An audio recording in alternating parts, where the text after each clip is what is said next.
안녕하세요. 2015학년도 서강대학교 수시모집 파이널 특강 학생부 교과 전형입니다. 첫 번째, 지원 자격을 살펴볼 텐데요. 학생부 교과 전형의 지원 자격은 국내 정규고등학교 2013년 2월 이후 졸업 예정자 또는 졸업자 중 대학 수학 능력시험 응시자로 제한됩니다.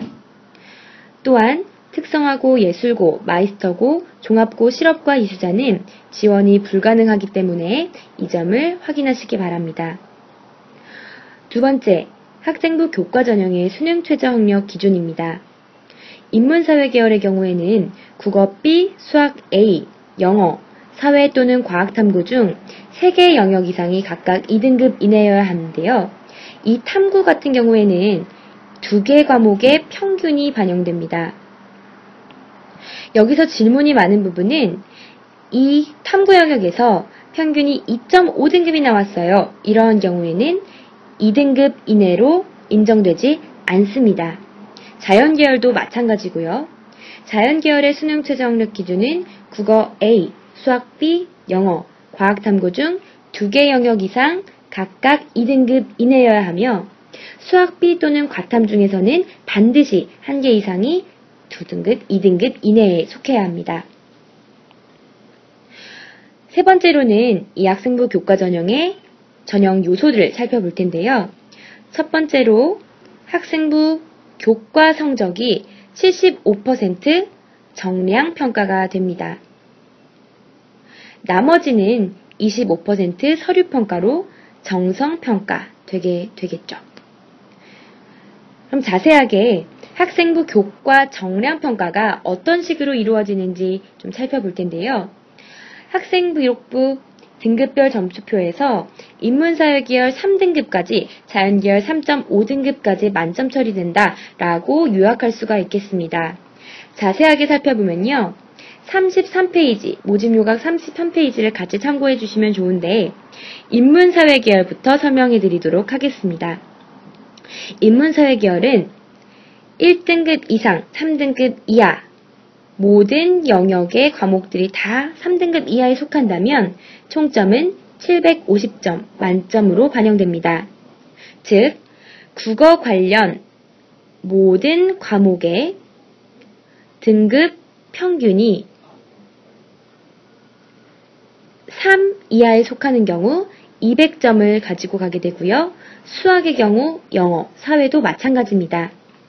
예를 들어서 국, 수, 영, 사 이 네 영역에서 국어 1, 수학 1, 영어 1, 사회 1인 경우에는 당연히 750점을 맞게 되겠죠. 다만 국어 1, 수학 1, 영어 1, 사회 3.2등급이다 하는 경우에는 이 국어, 수학, 영어에선 만점을 받게 되지만 사회에서는 49.8점을 맞게 되므로 749.8점을 획득하게 되겠습니다. 이 반영에 있어서는 3학년 1학기까지의 과목들만 반영을 하게 되고요. 학년별 가중치는 없습니다. 따라서 여러분의 그 교과 성적이 어느 위치에 속하는지 판단을 해보실 수가 있겠고요. 서강대학교에서 예측하기로는 인문사회 계열은 3.5등급까지 이 정도 선에서는 합격자가 나올 수도 있지만 3.5등급을 좀 초과해버리는 경우에는 합격 가능성이 좀 낮아진다라고 이해를 하시면 되겠고, 따라서 이 아래에 속하는 친구들은 학생부 종합전형 또는 다른 전형들에 좀 지원을 하시는 것이 좀 더 유리하겠습니다. 자연계열도 동일한 방식으로 이루어지지만 1등급부터 3.5등급까지가 만점 처리가 된다는 점을 유의를 하시기 바라고요. 자연계열의 경우에는 3.75 정도까지 또는 4등급 정도까지 합격선이 형성될 수도 있지만 4등급을 초과하는 친구들은 사실 합격 가능성이 낮다고 지금 예측되고 있습니다. 이렇게 인문사회 계열과 자연 계열의 정량 평가되는 75%의 부분을 살펴보셨고요. 그렇다면 나머지 이 25% 서류가 어떻게 평가되며 어떤 제출 서류가 있는지 살펴보도록 하겠습니다. 이 제출 서류는 학교생활기록부 자기소개서, 교사 추천서로 이루어지고요. 이 자기소개서와 교사 추천서는 온라인으로 입력하시는 것입니다. 서류 제출 기간인 입학처 홈페이지에 자기소개서, 추천서 입력할 수 있는 페이지로 바로 넘어갈 수 있도록 링크가 달려 있습니다. 그렇게 들어가셔서 입력을 하시면 되는 부분이고요.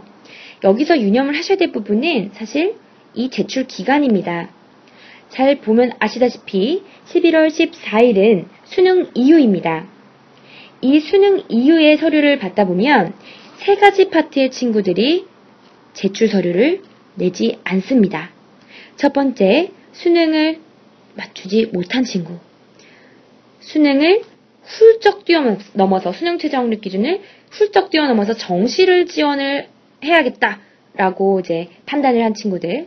세 번째로는 수능 이전에 이미 타 전형 또는 타교의 다른 전형에 합격한 경우 이 세 가지 파트의 친구들이 서류 제출을 잘 하지 않습니다.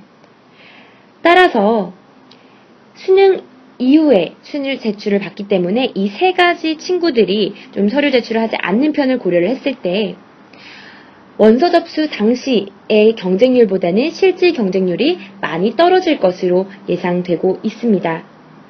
그렇다면 이 25%는 어떠한 항목을 기준으로 평가되는지 설명을 드릴 텐데요. 이 네 가지 중에 학업 우수성의 경우 교과 성적으로 판단되는 부분은 이미 75%에 반영이 됐기 때문에 이 전형에서는 더 이상 고려하지 않습니다. 즉, 평균이 3등급 다 만점을 받아서 들어온 친구 중에 1등급 다 모든 게 1등급인 친구들과 1.5등급인 친구들 사이에 크게 차이가 없다라고 이해하시면 되겠고요. 그럼 나머지 성장 가능성 두 파트로 나눠져서 설명을 해드리겠습니다. 이 성장 가능성은 학업적인 학문적 발전 가능성을 볼 수 있는 부분인데요. 예를 들면 경제학과를 지원하는 친구의 경우에 수학 과목에 대한 교과 우수상이라든지 또는 수학에 대한 어떤 교내 수학 경시대회에서 수상을 했다든지 등등 수학 관련 역량들을 조금 더 어필을 해주면 경제학과하고는 연관이 더 있겠다. 그냥 이건 단순한 예시를 드렸고요. 여기서 질문이 가장 많은 부분이 나는 동아리 활동을 했는데 경제학을 하고 싶은 친구 또는 화학을 하고 싶은 친구인데 화학 이름이 들어가는 동아리를 하지 않았어요. 이런 질문을 합니다. 여러분 여기서 생각하셔야 될 부분은 반드시 지원 전공과 동아리명 또는 수상명이 일치해야 하지 않습니다. 그럴 필요가 없고요. 그 활동을 통해서 얻은 역량들이 내가 모집 단위에 들어가서 전공을 이수를 하면서 필요한 역량들과 일치하는가를 중심으로 좀 파악을 하시면 되겠고요. 그런 부분을 좀 더 드러내고 싶으면 자기소개서에 꼭 입력을 좀 해주시기 바랍니다. 두 번째로는 일반적인 부분의 성장 가능성인데요. 기타 리더십 부분이라든지 또는 다양한 동아리 활동이라든지 또 조직 내에서 했던 다양한 활동들 그리고 선생님들께서 우리 학생을 어떻게 평가했는지 등등 이 제너럴한 부분에 들어가게 되겠고요. 이 두 가지로도 설명이 되지 않는 평가를 할 수 없는 개인의 차별적 특성이 있다면 마지막 부분에서 반영이 되게 됩니다. 지금까지 학생부 교과 전형 서류평가 어떤 항목을 기준으로 평가되는가 설명을 드렸고요. 마지막으로 마지막 세 가지 정도 중요한 부분 설명을 드리도록 하겠습니다. 일단 수능 최저학력 기준 맞추는 것이 중요하겠죠. 두 번째로는 서류 제출 기간에 서류를 제출하는 것, 자기소개서, 추천서가 되겠고요. 세 번째로는 여러분 잘 아시다시피 작년도에 학교생활 우수자 전형이 이 전형과 조금 유사한 형태로 운영이 되었는데요. 작년의 경우는 면접을 두고 있어서 면접 대상자, 즉 1단계 합격자에 속하지 못한 친구들은 추가 합격에도 그 대상이 속하지 못했습니다. 하지만 이 학생부 교과 전형은 일괄 합산 전형이기 때문에 꼭 추가 합격까지 노려서 생각하시는 것이 중요하겠습니다. 그렇기 때문에 본인이 지금 25% 서류가 조금 아쉬워서 좀 걱정이 되더라도 꼭 그 3.0, 3.5등급 안에 드는 친구들 중에서 조금 자기소개서랑 학생부로 본인을 어필할 수 있는 친구들이라면 학생부 교과 전형에 좀 자신있게 지원하는 것이 중요하다라는 점을 설명을 드렸습니다.